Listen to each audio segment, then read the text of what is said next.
Hello students, मैं सत्येंद्र शर्मा। और आज की वीडियो में हम लोग चैप्टर 9th क्लास का 13th chapter surface area and volume, उसका जो एक्सरसाइज 13.2 है उससे रिलेटेड कुछ फार्मूलाज हैं। राइट सर्कुलर कोन मतलब लंब वृत्तीय शंकु। लंब वृत्तीय शंकु क्या होता है, इसमें आगे क्वेश्चंस में कौन कौन से फार्मूला हम लोग यूज़ करेंगे, आज हम उसका अध्ययन करेंगे। नेक्स्ट वीडियो में हम लोग इससे रिलेटेड कुछ क्वेश्चंस करेंगे। तो आइए स्टार्ट करते हैं हम लोग अपना शंकु। राइट सर्कुलर कोन क्या होता है, देखो, अगर ये आप लोगों ने देखा होगा जो मंकी कैप होता है या बर्थडे कैप, आप लोग अपना समझ लीजिए कि जो बर्थडे कैप होता है, कोन या आइसक्रीम का कोन होता है, तो ये इस टाइप की एक सॉलिड होता है जो, ठीक है, ये आपका जो सॉलिड है इसे हम क्या कहते हैं कि ये एक हमारा कोन है। ठीक है, सबसे पहले हम लोग ये देखते हैं कि इस कोन में आखिर पृष्ठ कितने होते हैं। ठीक है, ये हमारा जो कोन है, इस कोन में कितने पृष्ठ हैं। तो यहाँ पे जो आपके पृष्ठों की संख्या है, पृष्ठों की संख्या कितनी हो जाएगी। पृष्ठ इसमें 2 होते हैं बेटा। कितने पृष्ठ होते हैं? 2। एक तो ये वाला है ना, मतलब जैसे ये आप जो पॉइंट देख रहे हो, निब देख रहे हो उसका ना, ये जो है, एक तो ये पृष्ठ होगा और ये कोन ही आकार का है, इसी को कोन कहते हैं। तो एक तो पृष्ठ ये होगा, ठीक, और एक पृष्ठ इसका मतलब जो बेस होगा वो लगभग इस टाइप का होगा। तो एक बेस इसका ये होगा, मतलब एक होता है इसमें वक्र पृष्ठ। ठीक है, एक होता है आपका वक्र पृष्ठ और एक होता है समतल। ठीक है, समतल। तो टोटल कितने पृष्ठ हो गए? 2 पृष्ठ हो गए। कोन आपसे कहेगा या तो खुला हुआ होगा, अगर इसका बेस नहीं है, ये बेस नहीं है तो केवल इसमें वक्र पृष्ठ होगा, अगर बेस भी है तो इसका एक वक्र पृष्ठ होगा और एक बेस होगा। ये बेस कैसा होता है? ये जो बेस होगा, ये मतलब इस जो कोन का जो बेस है वो वैसा ही होगा जैसा कि आपका बेलन में होता था, अर्थात इसका बेस जो होगा वो सर्कुलर होगा।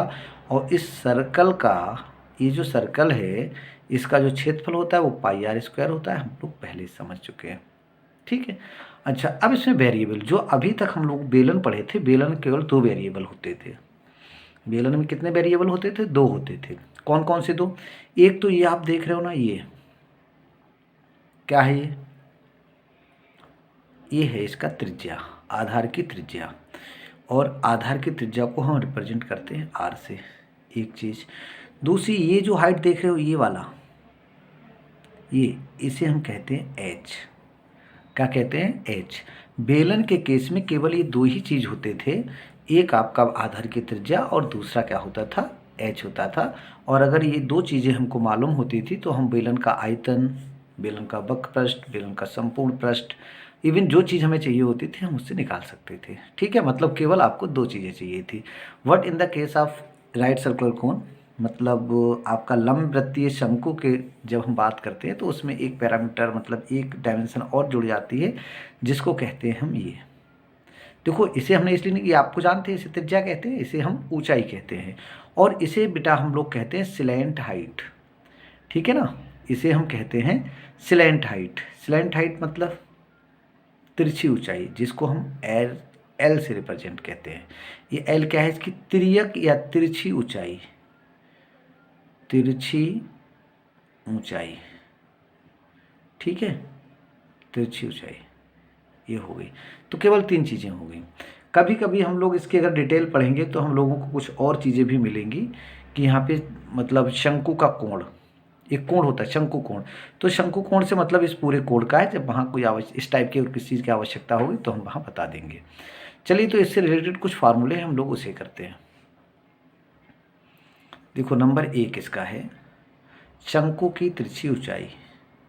शंकु की सिलेंट हाइट या तिरछी ऊंचाई, या इसे हम कहते हैं तिर्यक ऊंचाई। हम अभी तिरछी ऊंचाई लिख लेते हैं, तिरछी ऊंचाई।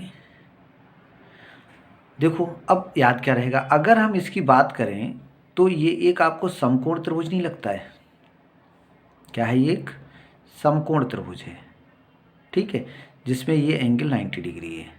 अगर ये एंगल 90 डिग्री है और ये आपका एक समकोण त्रिभुज है जिसका हमारे लिए लंब और आधार मालूम है, लंब और आधार मालूम है, और आपको क्या चाहिए, कर्ण चाहिए, तो सिंपल सा है, क्या कर दें हम, पाइथागोरस थ्योरम लगा देते हैं। पाइथागोरस थ्योरम क्या होती है, कर्ण का स्क्वायर बराबर लंब का स्क्वायर प्लस आधार का स्क्वायर, ठीक है ना। मतलब तिरछी ऊंचाई L बराबर होगा under root R square plus H square, R square plus H square, मतलब एल स्क्वायर बराबर होगा R square plus H square. जब हम एल लिखेंगे तो इधर पे अंडर रूट लग जाएगा। आई थिंक इसमें कुछ याद करने वाली बात नहीं है। अगर हम लोग चित्र को ठीक से देखें तो हमें दिख रहा है कि ये जो एल है वो क्या है, वो इस त्रिभुज का कर्ण है, इस त्रिभुज का कर्ण है। तो पाइथागोरस थ्योरम से कर्ण का स्क्वायर क्या होता है, लंब का स्क्वायर प्लस आधार का स्क्वायर, इट्स हो गया बस, ठीक है। चलो आगे अगला क्वेश्चन है नंबर 2, दूसरा सूत्र, शंकु का आयतन, शंकु का आयतन, शंकु का आयतन v बराबर, या शंकु का आयतन ही लिख देते। चलो देखो ये होता है बेटा 1/3 पाई आर स्क्वायर एच, ठीक है, क्या होता है 1/3 पाई आर स्क्वायर एच। देखिए इसे कैसे याद रखें, इसे केवल याद, उसे वैसे रिलेट मत करना कि नहीं तो सर ने कहा इस टाइप का होता है, मैं याद करने का एक तरीका बता रहा हूँ कैसे याद रहेगा। अगर ये आपके पास एक बेलन था, सपोज करो, क्या था, ये आपके पास एक बेलन था, ठीक है, इस टाइप का कोई आपके पास बेलन रहा होगा। बेलन को, और बेलन के अंदर ये आपने क्या बनाया, शंकु बनाया। इस शंकु को अगर हम देखें तो यहाँ पे 3 शंकु बनते हैं। एक शंकु तो ये हो गया, एक शंकु ये भी है, नहीं है, और एक शंकु ये भी है। ये खाली याद रखने को मैं बता रहा हूँ। मतलब एक जो बेलन था उसमें 1 2 3 शंकु बन गए, 1 2 3। हमें तो एक शंकु का आयतन निकालना है भाई, ये बराबर नहीं होंगे बेटा, हम खाली समझने को आपको बता रहे हैं। फिर आप सोच रहे नहीं इसका वॉल्यूम, इसका वॉल्यूम, इसको वॉल्यूम, तो कह दिया सर ने सब बराबर, बराबर नहीं है। बट मैं ये बता रहा हूँ कि फार्मूला जब कभी हम भूल जाते हैं तो ये जो आपका बेलन है, उस बेलन को अगर हम देखते एक शंकु बनाते हैं तो उसमें एक शंकु नहीं बनता है, बल्कि कितने शंकु बनते हैं, ये 3 शंकु बनते हैं, ठीक है। तो इसीलिए एक शंकु का आयतन क्या होगा, 1/3 होगा। जो बेलन का आयतन होता है पाई आर स्क्वायर एच, बेलन का आयतन होता है, मतलब वॉल्यूम ऑफ सिलेंडर क्या होता है 1/3 पाई आर स्क्वायर एच। तो उससे जो हमने कोण बनाया है, जो कोण बनाया है उस कोण का वॉल्यूम क्या क्या होगा 1/3 पाई आर स्क्वायर एच, ठीक है। आई थिंक ये चीज़ समझ में आ गई होगी। और सूत्र याद करने, देखो जब बहुत सारे सूत्र हो जाते हैं ना तो इस टाइप से इनको रिलेट किया करिए कि हमें याद रहे, हमें याद रहे।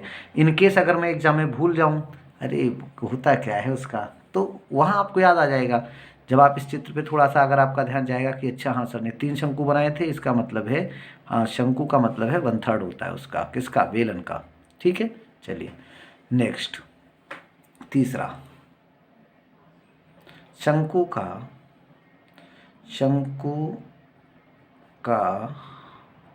वक्र पृष्ठ, शंकु का वक्र पृष्ठ। अब वक्र पृष्ठ क्या होता है ये याद करना पड़ेगा आपको, पाई आर एल, सिंपल है। वहाँ 2 पाई आर एच होता था, वहाँ 2 पाई आर एच होता था, बट यहाँ पे क्या है पाई आर एल, ठीक है, पाई आर एल, ठीक। उसके बाद चौथा एक और है, शंकु का संपूर्ण पृष्ठ, संपूर्ण पृष्ठ ये होता है पाई आर ब्रैकेट में एल प्लस आर।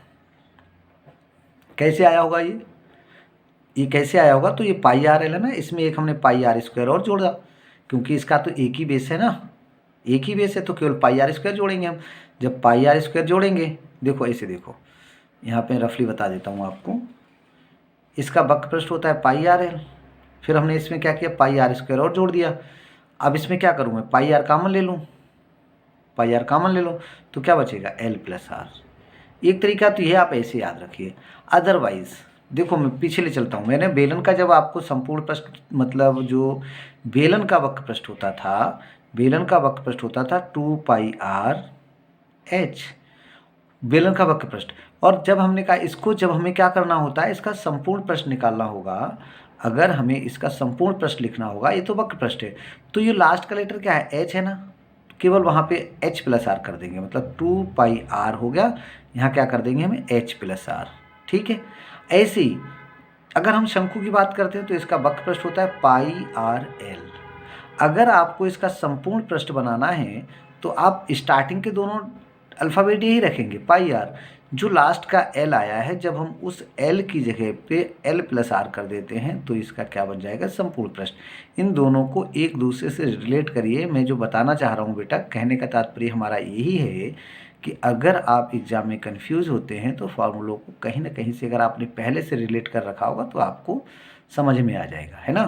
तो जब कभी भी आप वक्र पृष्ठ संपूर्ण पृष्ठ कर निकालते हैं तो πr को छोड़ के जो थर्ड लेटर आपने यूज किया है उसकी जगह +r लिख लेते हैं, है ना। यहाँ पे l है तो यहाँ पे संपूर्ण पृष्ठ में l+r, यहाँ पे h है तो h की जगह h+r। ठीक है। बस इस एक्सरसाइज से रिलेटेड जो क्वेश्चंस हैं वो तो सिर्फ और सिर्फ इतने ही हैं, मतलब जो इस एक्सरसाइज में हमारे फार्मूला यूज होने वाले हैं वो तो बेटा सिर्फ इतने ही हैं, इसके अलावा और कुछ नहीं है। फिर आइए हम एक क्वेश्चन हम लिखा नहीं है, ऐसे ही हम आपको दिखा देते हैं, एक क्वेश्चन भी सॉल्व करा देते हैं। देखो एक्सरसाइज 13.3 है, उसका एक क्वेश्चन है, उस शंकु का संपूर्ण पृष्ठ ज्ञात करो जिसकी त्रियक ऊंचाई, ये त्रियक ऊंचाई या स्लैंट हाइट एक ही चीज़ है। ठीक है, तिरछी ऊंचाई है या त्रियक ऊंचाई है, इसे ध्यान से पढ़ा करिएगा। अगर त्रियक ऊंचाई है इट मीन्स ये एल है, तिरछी ऊंचाई है इट मीन्स ये एल है ना। बट अगर ये त्रियक या तिरछी शब्द नहीं लगाए, खाली ऊंचाई है, इट मीन्स ये क्या है, ये एच है। तो यहाँ क्या त्रियक लगा है, मीन्स ये क्या है, ये एल है। तो कह रहा मीटर और आधार का व्यास 24 मीटर है। अब ये व्यास दिया है तो हम यहाँ से क्या निकाल लेंगे, इसका रेडियस मिल जाएगा हमें। ठीक है, आपको एल मालूम है और आर मालूम है, आपसे निकलवाया क्या है, शंकु का संपूर्ण पृष्ठ निकलवाया है। क्या संपूर्ण पृष्ठ के लिए हमें h की आवश्यकता होगी, तो नहीं होगी। जब नहीं होगी तो सिंपल πr l+r फार्मूला लगाएंगे, इट मीन्स इसी से ही हमारा काम चल जाएगा। ठीक है, चलो आपके पास बुक होगी उससे क्वेश्चन देख लीजिए, मैं करवा दे रहा हूँ।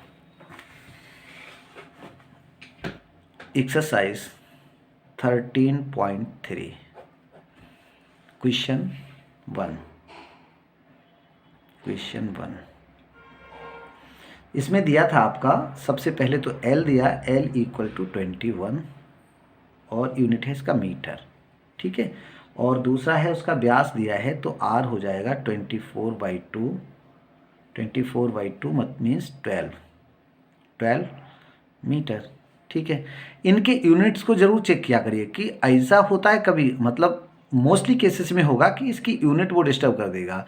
मीन्स एक जगह मीटर दे दिया, नेक्स्ट टाइम उसे सेंटीमीटर दिया या mm दे दिया, कुछ भी करते समय आपको ध्यान रखना है कि इनकी जो यूनिट है वो सेम होना चाहिए। ठीक है, अगर सेम नहीं है तो आपको चेंज करना है। ठीक है, चलो तो आपको मालूम हो गया, L मालूम है, R मालूम है। अब आपको निकालना था शंकु का संपूर्ण पृष्ठ। शंकु का संपूर्ण पृष्ठ, TSA ऑफ कोन, संपूर्ण पृष्ठ है ना, इसको हम TSA भी लिख सकते हैं, TSA मतलब टोटल सरफेस एरिया। चलिए क्या होता है इसका शंकु का संपूर्ण पृष्ठ, तो अभी हम लोग पढ़े थे πr ब्रैकेट में l+r, है ना। कौन सा, ऐसे संपूर्ण पृष्ठ पूछा है इसलिए l+r करा है। अगर ये केवल वक्र पृष्ठ पूछता तो हम यहाँ पे πr l करते, है ना। संपूर्ण पृष्ठ का मतलब है कि लास्ट वाला जो अल्फ़ाबेट है उसमें +r हो जाता है। चलिए वैल्यूज पुट कर देते हैं हम लोग। पाई का वैल्यू 22/7 इंटू r कितना है आपके पास 12, r कितना है 12। बेटा चाहो तो लगाओ या मत लगाओ, इसको आप पाई का कटेगा नहीं तो आई थिंक हम पाई का पाई भी यूज कर सकते हैं। इंटू l क्या हो जाएगा, तो l है आपके पास 21 इंटू r क्या है 12, है ना, ये हो गया। तो देखिए ये जो हम लोगों ने पाई लगाया है ना, इसका वैल्यू मत लगाओ, हम यहाँ क्या कर सकते हैं, पाई भी कर सकते हैं।